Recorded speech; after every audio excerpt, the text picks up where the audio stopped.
as there's panic stations regarding the former royal known as Prince Harry, the Duke of Sussex.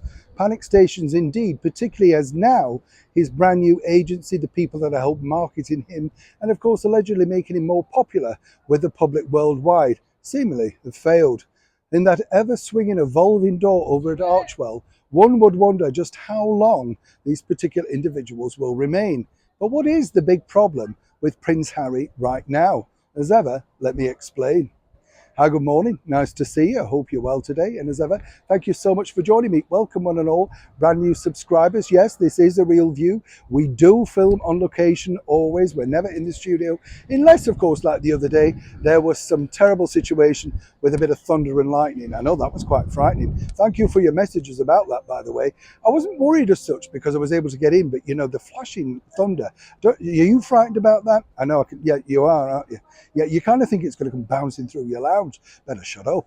I don't want to frighten you anymore. Back as ever to your breaking roll story of the day. You see, when you think about it, Prince Harry's endured quite a bit of negative PR, all brought on by himself. Let's not kid ourselves. It all started in January with the book Spare. It's just escalated, hasn't it? You know, calling his stepmother dangerous, falling out with his father, King Charles, calling his brother Baldy. I mean, could you really just make any of these things up and make it any worse? Then, of course, he popped over to London recently for that court case, which seems a bit of an abysmal mess, doesn't it? I mean, he didn't know anything about that. So what to do when you consider that recent polls mean his popularity has dropped? And really, is there any surprise in that? I mean, I don't know about you. What's the big shock? Well, the big shock really was for Prince Harry because he couldn't understand that his court case wasn't on the front pages of every major newspaper over here in the United Kingdom. I kid you not. So, of course, you have to think of something very quickly and decide what to do. So he flew back to California, and of course, they all have a bit of a discussion to see exactly what was Prince Harry popular for. Now, it's hard to imagine, but we're still waiting all of this time down the line for the Netflix Invictus Games, the Heart of Invictus, which allegedly, you know, when you think about it, is incredibly strange, with Meghan inviting herself along with Prince Harry's invitation. Of course, the alleged clothing that she had, you know, the costumes that she wore, well, came to a considerable amount. I'll just park that one there. That's going to explode even more.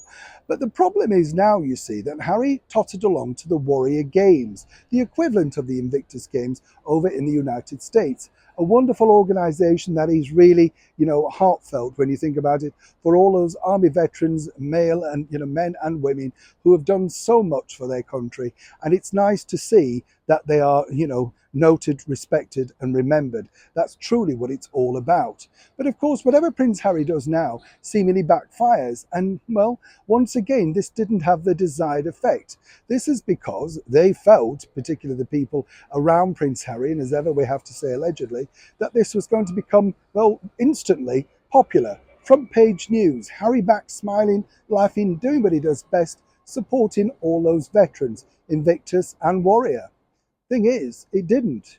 And now questions are being asked, as ever we have to say allegedly. You see, the bottom line was they thought this was an instant front pager and everybody really would think, okay, we can move on now from the court case and the ridiculous New York car chase and all that sort of problem. It didn't work. And so now, perhaps, you know, according to a very good source very close to the Duke, they may start to realize that it's going to take more than these very fixed PR opportunities amongst other well-deserving people to try and turn their fledgling and very much fledgling PR around. It's no wonder Meghan's in hiding, right? Neil Sean in the very heart of London.